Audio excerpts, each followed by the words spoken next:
Welcome back to VMware Explorer Barcelona Day 2. I'm here with Mark Molyneux, freshly minted field CTO for Cohesity EMEA. Mark, welcome to the show. Thank you.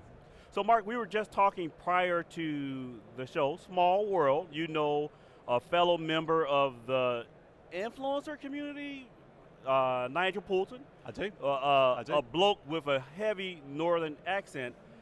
Just, you're new to this role of working on the vendor side only 6 months? I am, yeah. I joined Cohesity in May.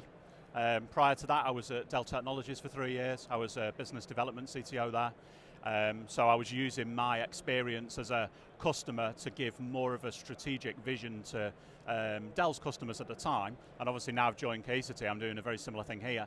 And what I'm doing is I'm building on my experience as an ex-customer. So I was at Barclays Bank for 12 years. I was a director there. I ran their storage group, their public cloud operations, and their virtualization group. So here at VMware Explorer, this has to feel a little bit like home. It does. You're a little familiar, a little bit of cloud, a little bit of storage, a little bit of everything. How have you found the show so far? I found the show really good, actually. Yeah. It's great to see everyone back. I wasn't expecting so many people here, actually, to be honest, so close after the pandemic, but it's really good to see everyone back. It's got some strong presence here from all the vendors, really. I'm particularly impressed with what Cohesity have been able to bring to the event as well, with the show stand and the test lab as well. So we've had a bunch of folks from Cohesity on, everyone from Sanjay to Teresa Miller, and they've given us some perspective. But here in the EU and EMEA in general, the customers ask different questions. How are you finding kind of the culture of EMEA versus maybe the US from a customer engagement perspective? I mean, the customers in EMEA are very much more interested in regulatory aspects, compliance aspects. They're very concerned, not so much around the technology product that manages data, but more the outcomes for data. So I think certainly the EMEA customers that I've spoken to have really got to grips quickly with the value of data and what that can actually bring to them. So when they're talking to companies like us, it isn't so much a data protection conversation or a ransomware conversation, it's the bigger thing. So what are you going to enable me to do as a customer to be able to do better things? How am I going to be able to monetize the data? How am I going to be able to become compliant to PRA regulations, for example, or DORA in the EU, the Digital Operation Resiliency Act? Because customers are now worried they have to have that operational resiliency built into their stacks, and most customers don't. So operational resiliency, I like that term. I don't know if I've heard it phrased that type of way. What is operational resiliency? So operational resilience is the ability to have your infrastructure recoverable in a short form factor. That's probably the simplest way to suggest it, but what most companies do is they tend to say, well, backup's my recovery, or replication's my recovery. But actually true operational resilience is mapping your applications and workloads from the top of the stack to the bottom. And when I say the bottom, I mean beyond the application stack, I mean into infrastructure. So you can actually have a resiliency category of, say, 1 or 2 or 3. 1 would be the best, where your applications sit. If you design to these standards, which they're coming from the financial industry, but they apply to pretty much any vertical, manufacturing, oil and gas, etc., because it's a common sense approach to standardizing how you recover your IT platforms, rather than just using a traditional disaster recovery, backup, restore mentality. So with that holistic perspective around the data, what's unique about the Cohesity story? I look behind me, there's maybe a half a dozen companies that say that they can help with operational resiliency. What's unique about the Cohesity story? There is. We've got true operational resiliency in our minds when we designed our platform. So we've now got the Helios platform, Cohesity Cloud, which is now a single pane of glass across everything, which a lot of vendors do say, we've got a single pane of glass, but Cohesity's got a true pane in that it's software-based, it can be on or off-prem, but it can also do multi-facet. So you've got data protection, you've got ransomware threat detection in there, you've got governance of data for compliance, which is a critical thing. You've also got the Vault software as well in there, but it's all in that pane of glass. So no matter where you are operationally, you can see everything that's going on. And more importantly, as a leader, you can start taking MI from that. So this is, I don't know if it's in contrast or in complementary order from what I remember Cohesity of from a few years ago. I remember Cohesity as the box. It was the box that replaced the thing that Dell's box does. How has Cohesity kind of made that pivot from being the box that does backup to the software that supports resiliency? Yeah, I would say a really strong, intelligent vision around three core tenets: cybersecurity, cloud, data management. I think what we've done is we've elevated ourselves away from the conversation around data protection. So we're a data protection product and we're going to go and replace X, Y, and Z. Now everyone can do that. What else can you do? You know, as an ex-customer myself, I'm interested in what am I going to be able to do differently as a business. It isn't just about taking a backup and maybe needing to recover that at some point. It's actually consciously thinking about that data and saying, well, I may need to know about cyber events that have happened 2 months ago that I'm not, you know, the business may not be aware of, and I can now find that in my data protection software through the threat detection that Cohesity adds.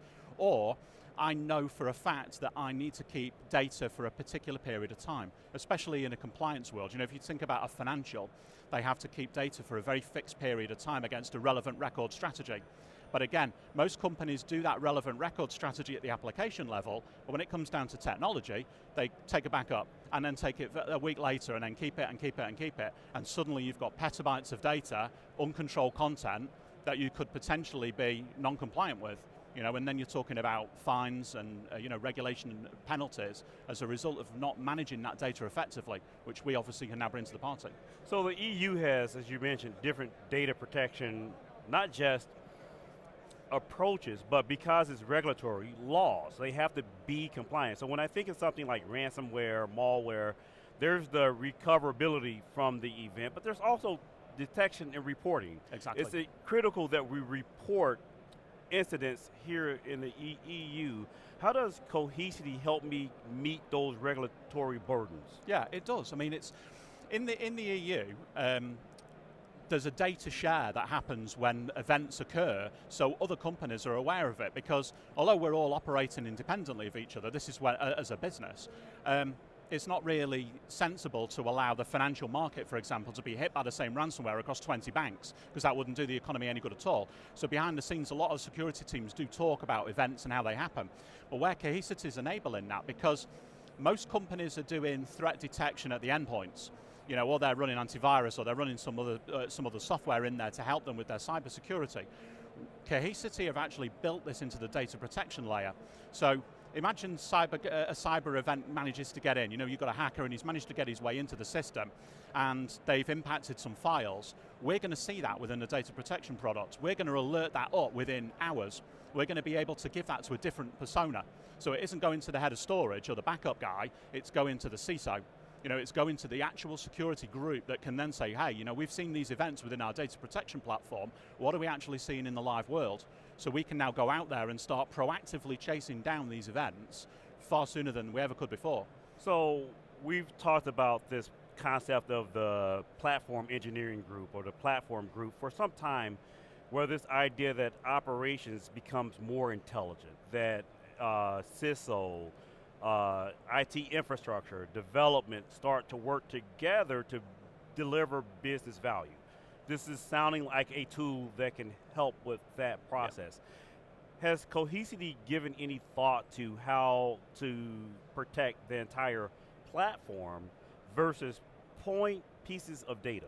Yeah, I mean, we very much have, yeah. I mean, we've got particularly strong casework with, especially with some of our customers around SAP protection, for example.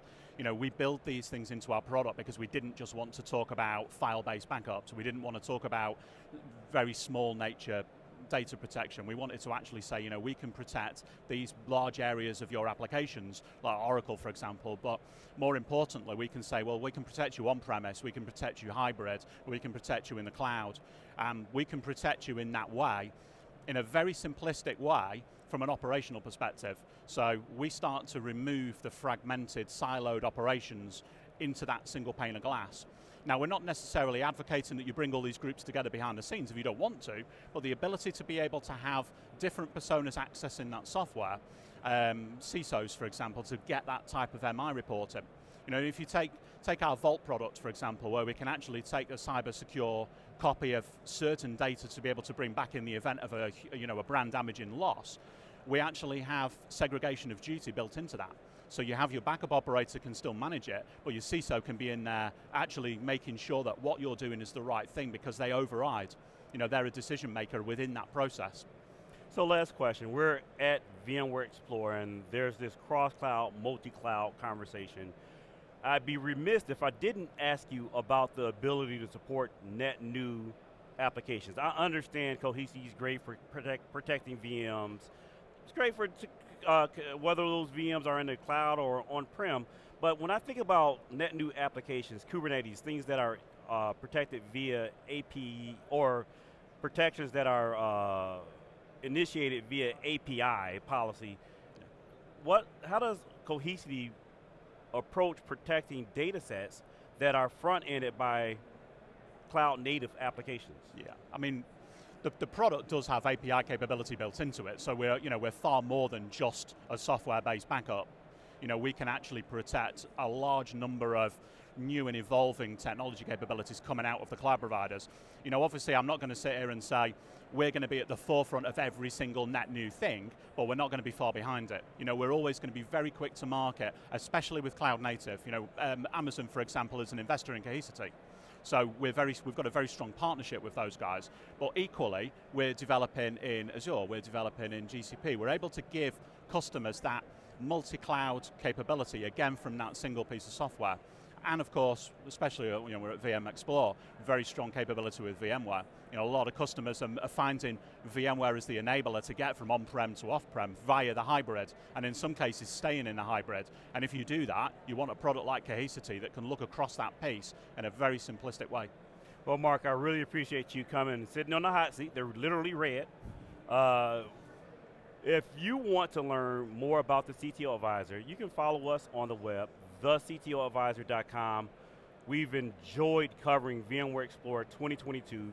Beautiful city. Mark was just telling me there's a church I have to visit. There's a cathedral, the Gaudy Cathedral. Phenomenal piece of infrastructure. I love it because it's, as Mark was saying, it's been under development for 70 plus years. Yeah. Constant development, being in a CI/CD infrastructure. Gaudy's own architectural vision actually being played out over decades. I love the analogous nature towards what we're trying to do here in IT as we manage more things with the same amount of people. Again, thanks for watching coverage of the CTO Advisor. If you have any questions for me, you can hit me up on Twitter at CTO Advisor. If I wasn't hard enough on Mark, relay your questions to me and I'll relay them to the team at Cohesity. Stay tuned for more coverage of VMware Explore 2022.